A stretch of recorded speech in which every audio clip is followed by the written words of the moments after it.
Insidious the last की 2018 को dislike या लाइक कर दें। तो इस फिल्म के शुरू होते ही सन 1953 से हमें एक घर दिखाया जाता है और ये घर था एलिस का, यानी कि मेरा। तो इस फिल्म में आपको एलिस का कैरेक्टर मैं खुद को बताऊंगी। एलिस यानी कि मैं अपने मॉम डैड के साथ इस घर में रहा करती थी। मेरे अंदर ऐसी पावर्स थी जिससे मैं आत्माओं को देख सकती थी। एक दिन मैं अपने भाई के साथ अपने कमरे में गई जहाँ पर हमारे खिलौने बिखरे हुए थे। मैंने अपनी मॉम को बताया कि ये सारे काम वही बच्चे की आत्मा करती है जो हमारे घर में रहती है। मेरी मॉम जानती थी कि मेरे अंदर एक खास पावर, एक ताकत है, मगर मेरे डैड मेरी किसी बात पर कभी यकीन नहीं करते थे। वो समझते थे कि मैं बस डराने के लिए सबको झूठ बोल रही हूँ। मेरे भाई ने मेरी मॉम को कहा मुझे रात को डर लगता है, तो मेरी मॉम ने मेरे भाई को एक सीटी दी और ये कहा कि जब भी तुम्हें डर लगे तुम ये सीटी बजा देना, मैं तुम्हारे पास आ जाऊंगी। जब मैं और मेरा भाई सो रहे थे तभी हमारे कमरे में उसी बच्चे की आत्मा आई जो हमेशा हमारे खिलौने बखेर दिया करती थी। उसे मेरे भाई ने देख लिया। मेरी मॉम जो उसे सीटी देकर गई थी वो उसे बहुत ढूंढता रहा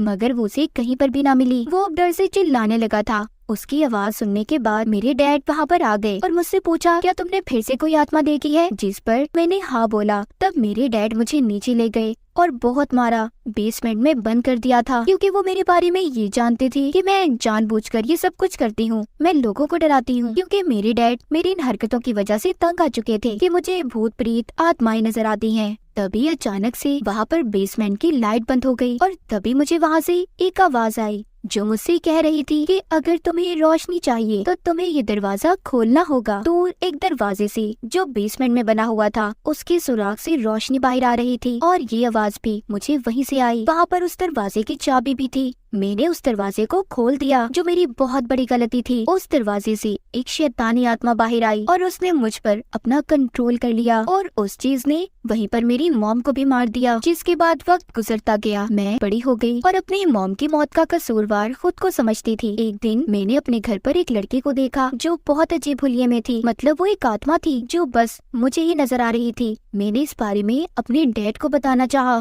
मगर हमेशा की तरह उन्होंने मुझ पर यकीन ही नहीं किया और मुझ पर हाथ उठाने लगे। तो मैंने भी अपने डैड का मुकाबला किया और फिर मैंने अपने घर से जाने का फैसला कर लिया था। मैंने हमेशा के लिए अपने डैड और भाई को छोड़कर अपने घर से भाग गई। इसके बाद कहानी आती है 2010 में। फिर थोड़ा सा बड़े होने के बाद मैं अपने दो साथियों के साथ रहने लगी और मैं उन लोगों की मदद किया करती थी जो भूत आत्माओं से तंग थे, जिनके घर पर बुरी आत्माओं का राज होता था। आज मुझे मैक्सिको से एक आदमी की कॉल आई जिसने मुझे बताया मेरे घर में सब कुछ अजीब हो रहा है। जब मैं अपने दो साथियों को लेकर उस घर में गई तो मैं उस घर को देखकर हैरान हो गई। ये वही घर था जहाँ पर मैं बचपन में अपने मॉम डैड और छोटे भाई के साथ रहा करती थी। फिर मैंने उस घर की छानबीन शुरू की। मुझे वहाँ पर बहुत सी चीजें ऐसी मिली जो मेरे बचपन से जुड़ी हुई थी क्योंकि कई सालों से उस जगह पर कोई नहीं गया था। वहीं पर मुझे वो सीटी भी मिली जो बचपन में मेरी मॉम ने मेरे भाई को दी थी ताकि जब भी उसे डर लगे तो वो सीटी बजाकर मेरी मॉम को बुला ले। पर आखिरी बार जब हमने उस आत्मा को देखा था तो हमें ये सीटी कहीं नहीं मिली। अब मैंने उस सीटी की तस्वीर को ले लिया था। तभी वहाँ पर किसी आत्मा ने मुझ पर हमला किया और सीटी को मुझसे छीन लिया। फिर अगली सुबह छानबीन करने मैं एक कैफे में गई जहाँ पर मुझे दो लड़कियाँ भी मिली। मैं उनसे कुछ बात कर पाती तभी वहाँ पर एक आदमी आ गया जो कोई और नहीं बल्कि मेरा भाई था। मेरा भाई मुझसे बहुत नाराज था क्योंकि मैंने उसे अपने डैड के पास अकेला छोड़ दिया था जो उसके साथ भी ठीक तरीके से नहीं रहते थे। मेरे भाई ने मुझ पर बहुत गुस्सा किया और फिर वहाँ से चला गया।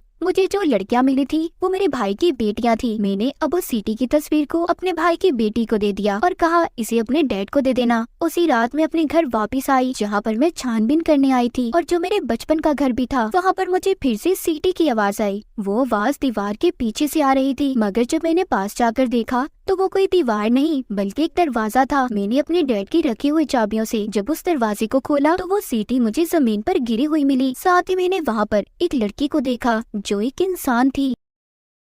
दरअसल जो आत्मा मुझे इस घर तक लेकर आई थी वो अच्छी आत्मा थी जो इस लड़की की मदद करना चाहती थी। तभी यहाँ पर वही आदमी आ जाता है जिसने मुझे यहाँ पर बुलाया था, जो अब इस घर का असल मालिक था, पर उसके हाथ में गन थी। उसी ने इस लड़की को यहाँ पर कैद किया हुआ था। दरअसल बचपन में जो मैंने दरवाजा खोला था उसी में से जो शैतानी आत्मा बाहर निकली थी जिसने मेरी मॉम पर भी हमला करके उन्हें मार दिया। अब उस आत्मा ने इस मालिक मकान पर भी अपना कंट्रोल कर लिया था और उसी ने इस लड़की को कैद भी किया हुआ था। अब खैर वो मालिक मकान हमें कुछ कहता तभी मेरे एक साथी ने आकर आकर उस पर हमला कर दिया, जिस वजह से उसकी मौत हो गई। अब जब मैं पुलिस स्टेशन गई तो मुझे पूछताछ से पता चला कि वो लड़की जो मुझे बेसमेंट में मिली थी उसको पुलिस 4 महीने से ढूंढ रही थी। उधर घर में भाई भी अपनी 2 बेटियों के साथ आता है, जिस घर में वो बचपन में रहा करता था, और ये वही घर था जहाँ पर हर वक्त खौफनाक चीजें हुआ करती थी। वहाँ पर मेरा भाई दरअसल वही सीटी लेने आया था जो हमारी मॉम की आखिरी निशानी थी, मगर गलती से मेरे भाई की बड़ी बेटी बेसमेंट में चली गई और उस पर भी उस बुरी आत्मा ने हमला कर दिया। उसने मेरे भाई की बेटी को आत्माओं की दुनिया में कैद कर दिया,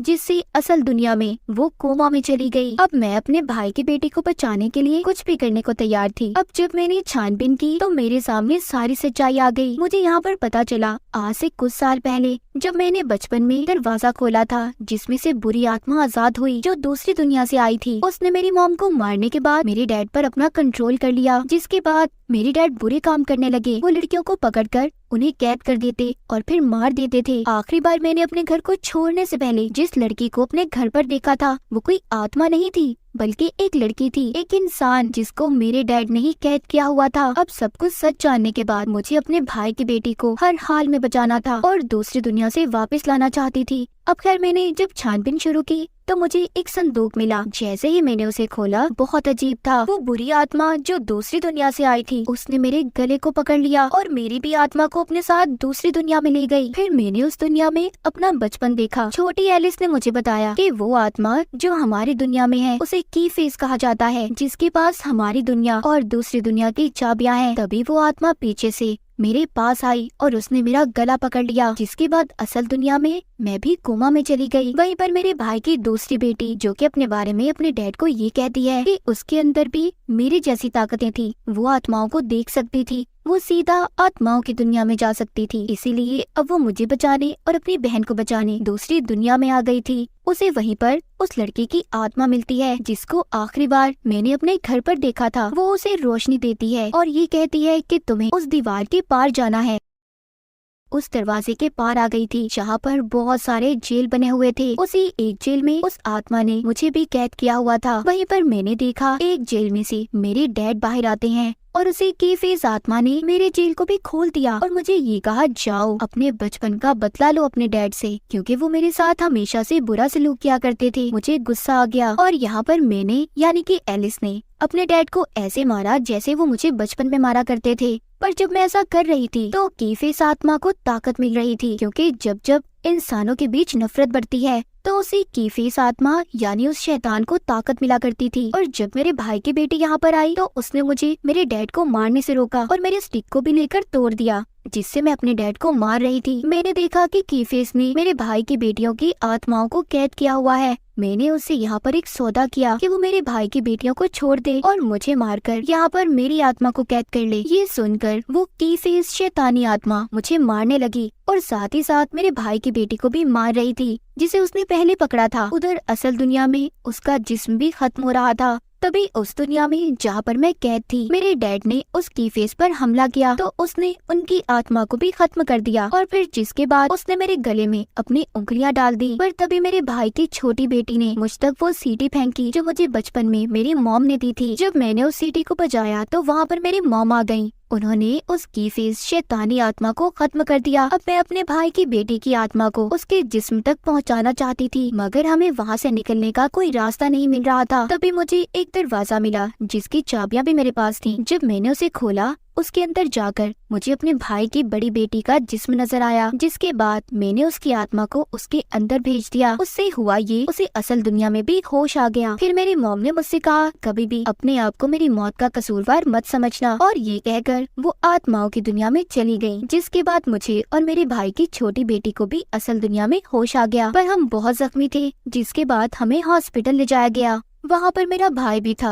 मैंने उसे वो सीटी दी जो हमारी मॉम ने हमें बचपन में दी थी। हम दोनों एक दूसरे के गले लग गए और अपनी मॉम को याद करने लगे। जिसके बाद एक रात जब मैं सो रही थी तो मुझे एक ख्वाब आया जिसमें मैंने एक घर में छोटे बच्चे को देखा जो अपने बेड पर सो रहा था। तभी उसकी खिड़की पर उसने एक लाल चेहरे को देखा जिसको मैं भी सपने में देखकर डर गई और मेरी आँख खुल गई। तभी मुझे एक कॉल आई जो उसी बच्चे की मॉम की थी। उनका बेटा कोमा में जा चुका था और ये बात अब मैं खुद भी जानती थी क्योंकि बचपन में उस बच्चे के डैड ने मेरी मदद की थी, मुझे आत्माओं से बचाया था और अब उसे बचाने की मेरी बारी थी। क्या पता उसकी आत्मा भी दूसरी दुनिया में कैद हो गई हो। क्या मैं इस बात का पता चला पाऊंगी? क्या राज होगा इस कहानी के पीछे? तो इसी सस्पेंस के साथ इस मूवी की कहानी यहीं पर खत्म हो जाती है।